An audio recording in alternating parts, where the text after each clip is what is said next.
6th of May, a man by the name of 𝗖𝗱𝗪 sent a letter to Warren Buffett offering to buy Berkshire Hathaway for $11.0375.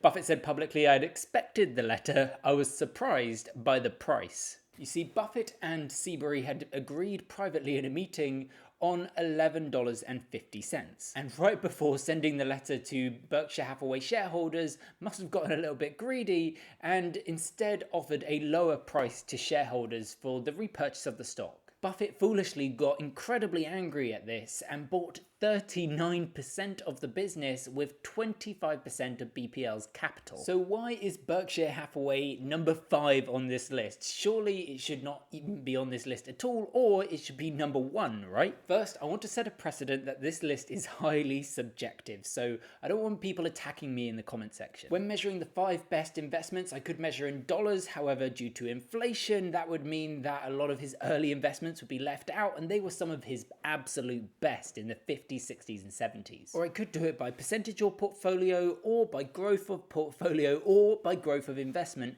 Any one of these would spit out 5 completely different results. But for this list, I wanted to do the stocks that I felt had the biggest influence on Warren Buffett where he is today. Buffett later admitted after purchasing Berkshire Hathaway, "Through 𝗖𝗱𝗪's and my childish behavior, after all, what is an eighth of a point to either of us, he lost his job and I found myself with more than a 25% of BPL's capital invested in terrible business about which I knew very little." In 1974, BPL owned 70% of Berkshire Hathaway. By my research, the most Berkshire Hathaway ever earned as a textile company was $4.6 million. The company was bought for $18 million, so the best price to earnings estimation I can do is around 4. If a company was being sold for less than its net asset value, essentially even if the company went bust, you could still make money. So Benjamin Graham loved it because it had very little risk. However, this is somewhat ironic because, as we'll learn from some of the next trades, Warren Buffett eventually picked stocks precisely because they have a low net asset value. After trying to make the Berkshire business successful for a few years, Buffett eventually gave up and started diverting cash flows into investments. First off was National Indemnity Group in 1967, and then INB in 1969, gradually moving the company from being a textiles manufacturer to being an investment hedge fund, the largest of all time. The company was worth $15 per share in 1965, but today it's worth $530,000. The stock is essentially a 10,000 bagger if you had the foresight and patience to hold it over the entirety of these 60 years. Okay, next up is Geico. Warren Buffett's investment journey in Geico technically started when he was 20 in 1951, when Buffett was a student of Benjamin Graham at Columbia University. In 1951, Warren Buffett invested $10,282 into Geico stock. By today's standards, that is $118,000, so Buffett was already doing well at investing before this point. 1 year later, Buffett sold out for $15,000. Buffett eventually bought back into the stock in 1976, 1980, and 1996. The company had 2 attractive features. One was that Geico marketed directly to consumers, which gave it a competitive advantage and meant that they could make higher margins. This allowed them to offer lower premiums compared to their competitors, who had to pay agents a fee every time they made a sale. The second advantage was the float. When someone paid their premiums, until they had an accident, that money was just sat there with Geico. So let's say that 90% of the cash collected are paid out in claims. I'm just making up that figure, by the way.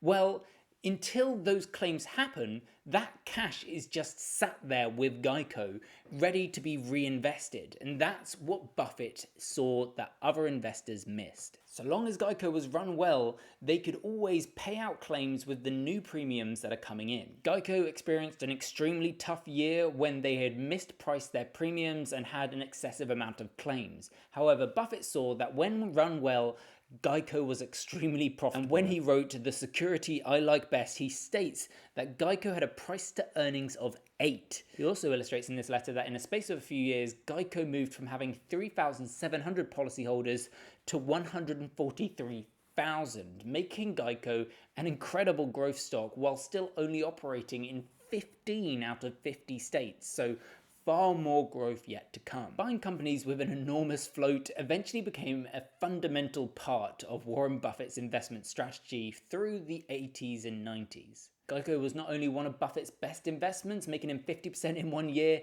it laid out his entire investment philosophy going in to this very next stock. There is no better example of how Buffett exploited the float of a business than blue chip stamps. He started buying blue chip stamps in 1968 and he'd completed the purchase by 1970. How did blue chip stamps work? Well, supermarkets purchased blue chip stamps and would give them to loyal customers. Customers that were especially loyal to the supermarket could eventually collect enough stamps to purchase products from a catalogue. Assuming the customer would renew the coupon at all, there would be a stretch of time where the coupon had been purchased by the supermarket and was slowly being collected by the customer, that blue chip stamps would be holding on this cash waiting for it to be claimed. This cash that was waiting to be claimed is called the float, and it works exactly the same way insurance companies does with premiums and claims. Blue chip stamp sales eventually fell 80%. However, thanks to the float, the company purchased 𝗍's Candy in 1972. 𝗍's Candy became hugely influential for two main reasons. The primary reason blue chip stamps sits here in number 3 is because in 1983, blue chip stamps merged with Berkshire Hathaway. And through this merger, Charlie Munger was officially brought into Berkshire Hathaway, which nicely leads me on to position number 2 on this list, 𝗍's Candy. At a recent annual meeting, Buffett framed the acquisition in crystal clear terms. We put $25 million into it and it's given us $2 billion in pre-tax income. 𝗍's Candy is what Buffett today describes, and I quote, his dream business. There are 4 main qualities, not rules, qualities that generally define what Buffett sees as a dream business. For 𝗍's Candy, the business had strong brand recognition in the West Coast, particularly California. There was stable annual demand for the product, which grew slowly. There was some untapped pricing power, which enabled Buffett to raise prices without hurting sales. And 4, finally, the business was available at what he considered an attractive price. However, Buffett admits when the company was purchased by blue chip stamps in 1972, the company's annual income of $2 million was not what Buffett considered good enough at the time. The owners of 𝗍's Candy actually wanted around $5 million more for the business, which Charlie would have been absolutely happy with. However, had they have insisted on that, Buffett admits that he would have walked away from the business. It was Charlie Munger who believed that it was worth paying more for high quality businesses and holding on to them. From my calculations, 𝗍's Candies had a pre-tax price to earnings of 12.5, not even that high by today's standards. When we purchased 𝗍's Candy in 1972, it will be recalled it was earning about $2 million on $8 million of net tangible assets.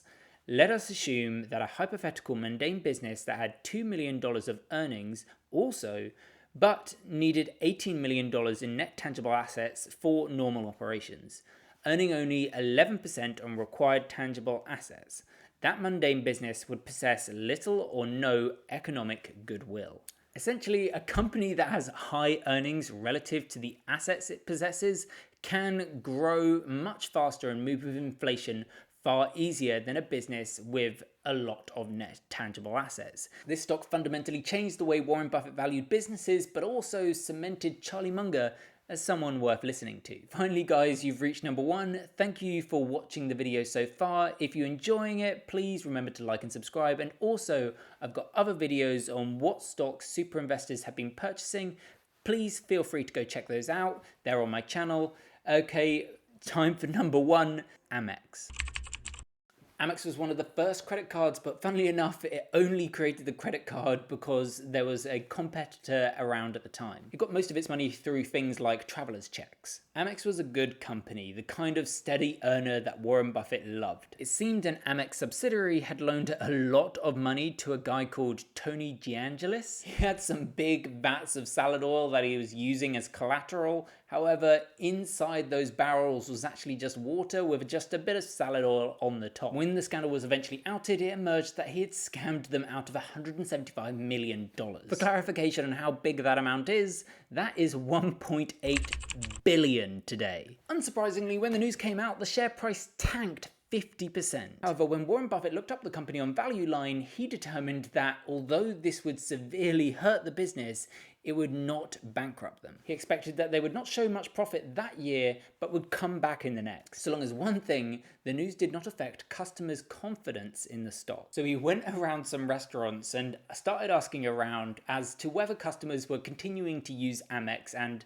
the cashiers told him that they were. Even went as far to sit by the cashier for a few nights and ask customers what they thought of American Express. And apparently most of them had not even heard about the scandal. I love the simplicity of this trade. A scandal that cost them $175 million, cost them a share price decline in over $250 million.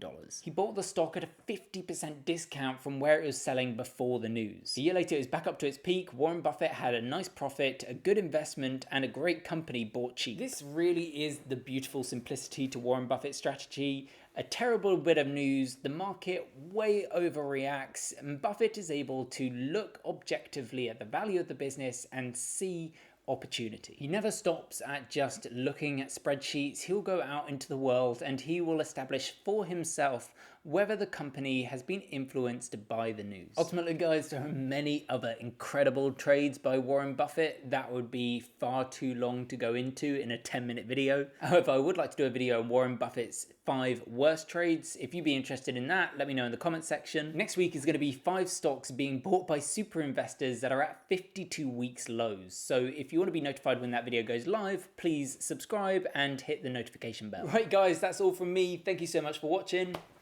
Goodbye.